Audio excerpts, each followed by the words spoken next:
Though often used interchangeably, religion and spirituality are best described as having a dichotomous relationship. Whereas religion is defined as a formal, institutional, and outward expression of the sacred, spirituality instead relates to the internal, personal, and emotional expression of the sacred. Furthermore, while religion depends on community and others, spirituality centers around the self. Whereas religion unites people through a shared identity and belief system, spirituality is about developing a personal belief system and a personal connection with a higher power. These days, it is becoming increasingly popular to self-identify as spiritual but not religious. But what does that mean? Well, first, it can be used by people who subscribe to a religious theology, such as Christianity, but don't feel the need to attend church, instead favoring a personal relationship with God. Seeing the term religious as expressing something about regularly performed religion-based practices, the term spiritual but not religious is used. While I acknowledge this religious identity is valid, that's not how we'll define spiritual but not religious, or SBNR, in this video. Instead, we'll use it for people who do not believe in any religious theology and instead pick and choose from different religions and belief systems. The term unaffiliated is used by the Pew Research Center, and therefore the two terms will be used interchangeably. So what do we know about SBNR blacks? First, let's start with the data. You've probably seen or read some article by now that talks about how Americans are becoming less and less religious over time. As you can see, the percentage of Americans who identify as Christian has slowly declined over the years, falling from 78% to 65%. The culprit for this change is the incoming generations like millennials and Gen Z who are coming in and replacing dying baby boomers who are still by and large religious. While there are some who do identify as unaffiliated in the baby boomer generation, you can see that with each new generation, religiosity declines, with millennials sitting at 35% unaffiliated and Gen Z expected to have similar numbers. But that's just millennials in general. What about black millennials? Well, Pew Research Center's Bashir Muhammad tells us that black millennials sit at the intersection of two general trends. Like stated before, millennials have a higher rate of unaffiliated than any other generation before them. However, black Americans exhibit higher levels of religiosity, including belief in God, frequency of prayer, attending church, etc.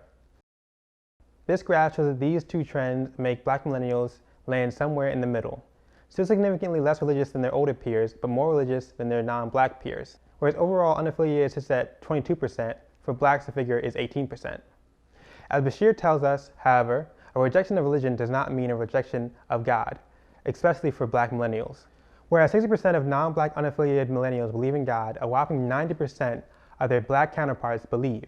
The main difference between Christians and the unaffiliated, though, is that this belief in God is overwhelmingly not belief in the God of the Bible, but something else. But that naturally begs the question, if they don't believe in the God of the Bible, what do they believe?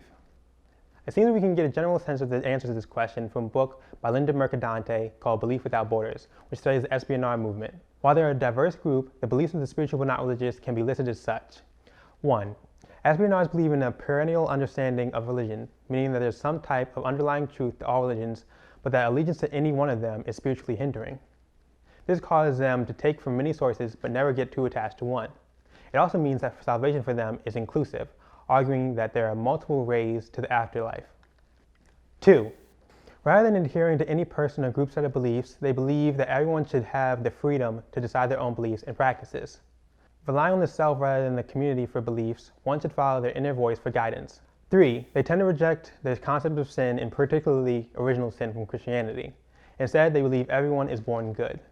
4. Many reject the idea of hell, and plenty believe in reincarnation, though it's a very American sense of reincarnation, focusing on progression rather than regression and progression.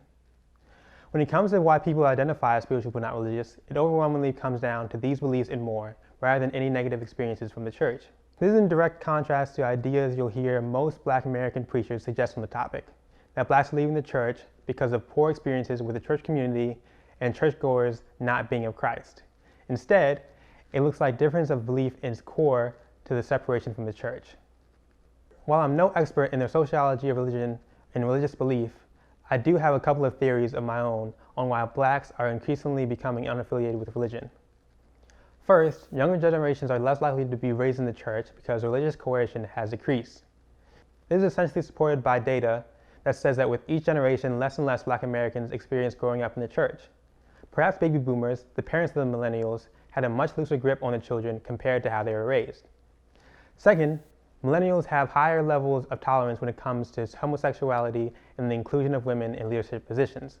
This contrasts with how many people see the traditional church: too slow and needing to catch up. Lastly, and most importantly, the proliferation of spirituality-based media through technology has greatly increased the average Black American's opportunity to explore religion outside of Black Protestantism. Influenced by popular books like The Power of Now, popular online speakers like Eckhart Tolle, and race-based spiritual media like Sacred Woman by Queen Afua, Blacks are no longer restricted to the religious expression of their local community. I speak from personal experience on that last point because I myself was attracted to spirituality through musicians like the Underachievers and Jaden Smith, and then moved on to books like The Celestine Prophecy and The Four Agreements. I've seen the impact that spiritual media can have on one's beliefs, and it's indeed profound. So what does this mean for the Black church? Well, it doesn't look like very good news. It is especially because the millennial generation is the first recorded Black American generation without the majority being part of Black Protestant church. Instead, only 41% of millennials belong to a Black congregation, and the numbers are probably worse for Gen Z.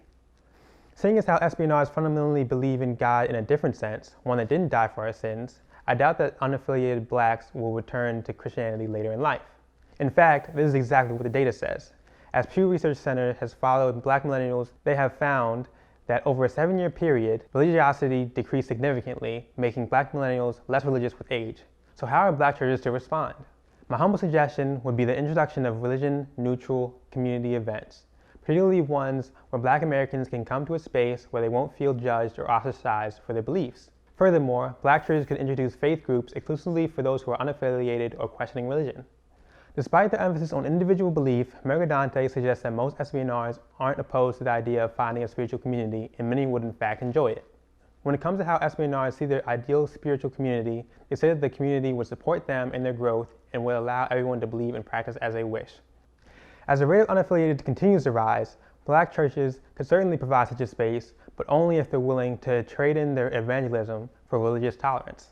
When it comes to how the Black church can form such spaces, it would be incredibly useful to turn to organizations already doing the work, providing a sense of community for SBNRs. Speaking from personal experience again, I've personally seen the Unitarian Universalist Church provide such a space, even though, as a church system that openly accepts all faiths, I can understand how the circumstances are different. One downfall of these Unitarian spaces that I've experienced, however, is a vast lack of Black people. For this reason, the Black church is in a unique position with its ability to attract Black Americans who want to feel comfortable in terms of religious beliefs as well as race. Again though, this is just my humble opinion. As time goes on and religious affiliation continues to decrease, hopefully the amount of scholarship on Black Americans outside of the church will increase, because right now it's lacking. While quantitative data would be useful too, because belief is core to the SBNR identity, I would argue that qualitative studies such as in-depth interviews would be more useful to understand the Black SBNR group. When I still wanted to be a professor, one of my goals was to conduct such in-depth interviews with spiritual Black Americans, and so perhaps that'll come into fruition with my new venture into videography. Who knows? But for now, thank you for watching another video. Please like and subscribe, and we'll see you in the next one. Thank you.